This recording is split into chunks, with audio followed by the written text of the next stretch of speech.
abafise Bibiliya baturabire hariya muri Daniyeli ni 3 umurongo w'8 tugeze 30. Mwarimu naso nahaguruka dusomere.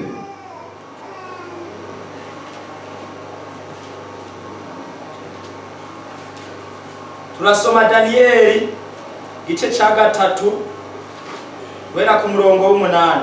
Ijambo ry'umutwe riravuga igishushanyo umwami Nebukadineza yahagaritse. Igishushanyo umwami Nebukadineza yahagaritse. Maze uwo mwanya Abakarudaya bamwe bigira hafi bareka Abayuda. Babwira umwami Nebukadineza. Ati mugenzi nyakuhoraho. Washizeho icyagezwe. Mugenzi. Kivuga ngo umuntu wese. Niyumva amajwi y'inzamba. N'imyironge n'inanga. N'amakembe. N'imiduri. Nasumponya. N'ibindi by'ubwoko bwose. Biputswa. Baca yikubita hasi asenge. Icyo gishushanyo cy'izahabu. Kandi umuntu wese. Atikubita hasi. Masenge. Aterekwa mu itanure ry'umuriro uhinda. Nuko rero hari Abayuda bamwe wahaye gutwara mu gihugu. Babuloni. Shadaraki. Meshaki. Na Abednego. Abo bagabo mugenzi. Nibaruha bakubara.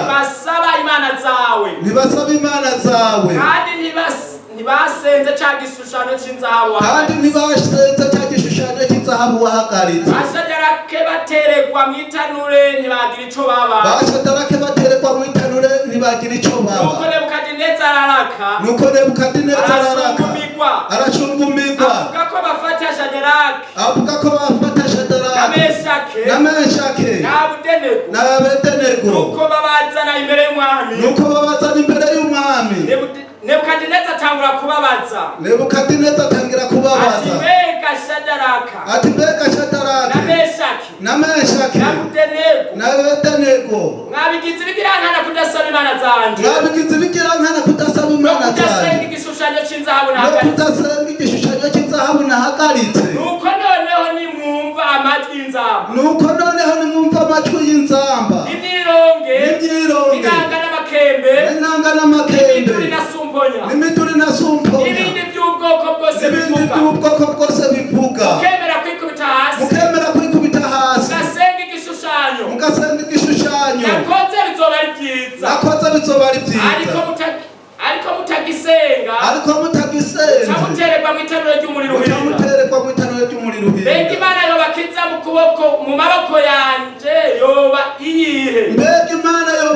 mu maboko yanje yoba iyihe? Shadaraka.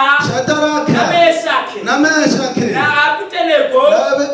Bishura umwami Nebukadineza. Bati. Murinda kugira icyo tukwishura. Kuri iryo jambo. Asangwa ariko bimeze. Imana yacu. Usabye ishobora kudukiza muri iryo tanure. Ry'umuriro uhinda. Kandi niyobora kudukiza mu kuboko kwawe mugenzi. Naho bitoba bityo. Umenye mugenzi. Ko tutosaba imana zawe canke ngo dusenge ico gishushanyo. Wahagaritse. Neza uburake bucabura. Buramusaza. Maze Nebukadineza uburake bucaburamusaza. Nyonga hiwe harahindurira. Atera igitsure Shadaraka. Na Meshaki. Na Abednego. Agera ko bakomanya itanure ngo rishushe.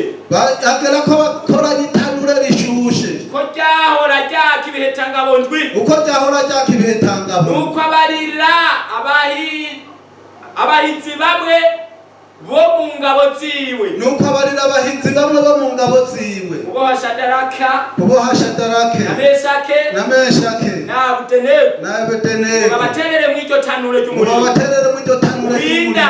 uhinda Nuko baboha abo bagabo. nuko baboha abo bagabo Uko bakambaye imyinjiro. uko bakambaye N'amakanzu imyinjiro n'imitamana. n'amakanzu N'izindi n'imitamana mpuzu bambaye. n'izindi mpuzu bambaye Babaterera hagati muri iryo tanure ry'umuriro. babaterera hagati mu iryo tanure ry'umuriro Maze nk'uko icyagezwe cy'umwami. maze nk'uko icyagezwe cy'umwami Cyari kibiriraho. cyari kibiriraho Kandi itanure ryari kibengebenge rwose. kandi itanure cyari kibengebenge Bituma rwose ibirimi by'uwo muriro byica abo bagabo. bituma ibirimi by'umuriro byica abo bagabo Bari bateruye Shadarake bari bateruye Shadarake na Meshake na Meshake na Abedenego. na Abedenego Nuko abo bagabo batatu, nuko abo bagabo batatu Shadarake na Meshake Shadarake na na Meshake Abedenego, na Abedenego bagwa hagati mu itanure ry'umuriro. bagwa hagati mu itanure ry'umuriro Uko uhinda bakaboswe, uko bakaboswe umwami Nebukadineza maze umwami Nebukadineza asimbwa n'umutima, asimbwa n'umutima ahaguruka n'ingoga, ahaguruka n'ingoga abaza abajenama biwe abaza abajenama ati biwe mbega hajya mbega hajya ntitwatereye mu muriro abantu batatu baboswe. ntitwatereye mu muriro abantu batatu Bishura baboshwe umwami bati bishura umwami koko nabo mugenzi. bati koko nabo mugenzi Arababarira tereka ndabona ati ndabona abantu bane babohoye bagendagenda mu muriro hagati kandi ntacyo babaye. Kandi ishusho y'uwa kane isa n'iy'umwana w'Imana. Maze Nebukadineza yigira ku muryango w'iryo tanure rumuri ruhinda ashira ijwi hejuru ati yewe Shadarake na Meshake na Abedenego n'abasabyi b'Imana isumba byose musohoke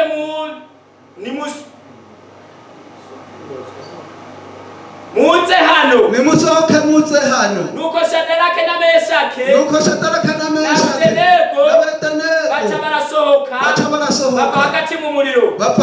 Maze ibyegera by'umwami n'abagabisha n'abajyanama b'umwami bakoranye bitegereza abo bagabo basanga umuriro utashoboye kugira icyo ubabwira mu mibiri yabo kandi n'umushatsi wo ku mitwe yabo utababutse n'imyinjiro yabo ataco yabaye. Haba n'akarabagu k'umuriro bonukako Nebukadineza aravuga ati Imana ya Shadarake na Meshake na Abedenego iragahimbazwa niyo yarungitse umumarayika wayo agakiza abasabyi bayo bayizigiye ijambo baricishije ukundi bagaheba amagara yabo kugira ngo ntibagire iyindi mana nimwe basaba canke basenga atari imana yabo. Nico gituma nshinga icagezwe yuko umuntu wese wo mu bwoko bwose canke ihanga canke wo mu bavuga indimi zitari zimwe azovuga nabi Imana ya Shadaraka na Meshake na Abedenego azohimbagurwa kandi urugo rwiwe ruzosigara ari itongo kuko atayindi Imana iriho ishobora gukiza bene ubu buryo. Maze umwami ashira hejuru Shadaraka na Meshake na Abedenego mu gihugu c'i Babuloni. Amashyi kwa Yesu. Haleluya. Yesu nashimwe. Komera Imana amashyi. Yesu nashimwe. Hari abacitse amaguru, hari abacitse amaboko, ariko ugasanga ibimuga uko biriko birasimba bikabyina Yesu nashimwe. Iyo mana rero dusenga ni imana ikomeye, ni imana atari Bayali, ni imana atari ikigirwamana, ni imana atari Dagoni, ni imana atari zimwe mwabona mu isi aho babihagarika maze ukicara ukagipfukamira ukagisenga. Yesu atugwanire. Jewe igihe kimwe nari kumwe n'umusirikare, maze uwo musirikare arambarira ati je nagiye ahantu mw'ijoro turiko turakizura, ico gihe hari ku kwezi. Yesu atugwanire. Ati sanga ahantu mu rugo umugabo yicaye n'abantu bo mu rugo rwiwe, ati yaravise icumu n'umushoka. Yesu atugwanire. Hanyuma ngararaba abona umuntu araja arapfukamye, ngaravuga ngo ryangombe ngo ndagusabye inka n'ibibondo. Hanyuma ya mugabo nawe ngo aravuga ngo yego ndabiguhaye. Ngo duhagaze ku rugo ngo ndaraba inka itambuka isanga uwo mugabo ndayibura, ndaraba ikibondo cyotambuka ngo gisanga uwo mugabo ndakibura. Yesu atugwanire. Rero mwabantu mwe, mwebwe mwarahenzwe, mwarazimiye. Ati nimusenge imana ya hehe? Yo mwijuru. Niyo ikiza uburyo bwaribwo bwose, ikiza ingwara izarizo zose. Yesu atugwanire. Niyo itanga ibibondo, niyo itanga itungo, niyo itanga urubyaro, niyo itanga icyo umuntu cyose yifuza kuyibonako. Yesu atugwanire. Abo bagabo rero baremangira imana. Yesu atugwanire. Baremanga ati naho muri butwice mukaduta mu itanura ry'umuriro turemera dupfira imana yacu, imana yo muri ijuru ihambaye, imana ishobora byose. Yesu atugwanire. Baremanga nkuko nawe wo kwemanga. Yesu atugwanire. Ariko rero iryo ni ijambo rikomeye cyane. Ijambo ryo kwemanga ni ijambo rikomeye. Yesu atugwanire. Nugusaba imana ubushobozi, ugasaba inkomezi zihambaye. Yesu atugwanire.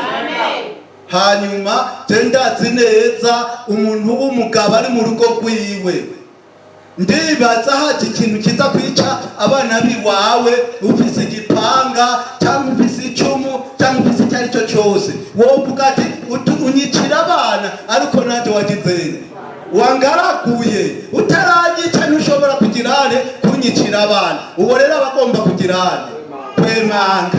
Iyo mana rero iragomba tuyemangire. Urumva umwana wawe uramwemangiye yuko atacyo mwica uhahagaze urise. Yesu nashimwe. Emangira imana ibyo uzocamwo byose, ibyo bazokugira, iyo mana nizogirana, izogutabara. Yesu atugwanire.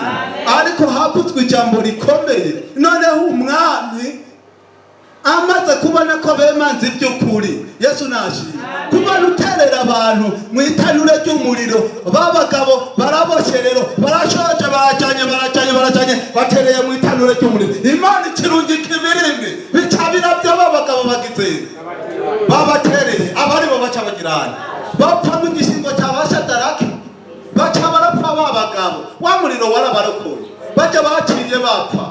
Umwami aritegereza, ko mbona y'abagabo bane kandi babohoye, umutima urasimba ngo birakaze, ko hatari twataye y'abagabo batatu, ngo none ko mbona yo bane, ko kandi wa kane bafise ishusho nk'iy'umwana w'Imana.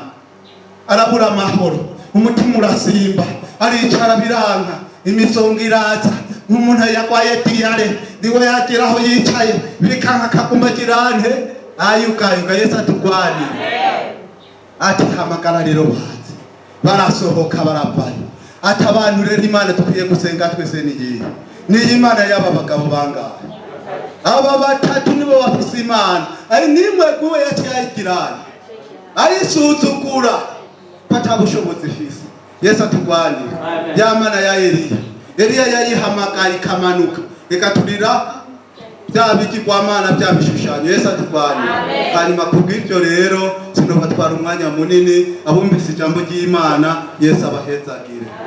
Mana yacu, mana nziza, mana uri mwijuru kandi mana uhambaye, turagushimiye kubw'iri jambo uri matanisha ishashara kandi dome ku kimenyetso kubaryumvise uwo ari we wese rimufashe kandi rimuhembure mu mutima kandi tuze kubana nawe mu izina ryawe ryera Yesu. Amen.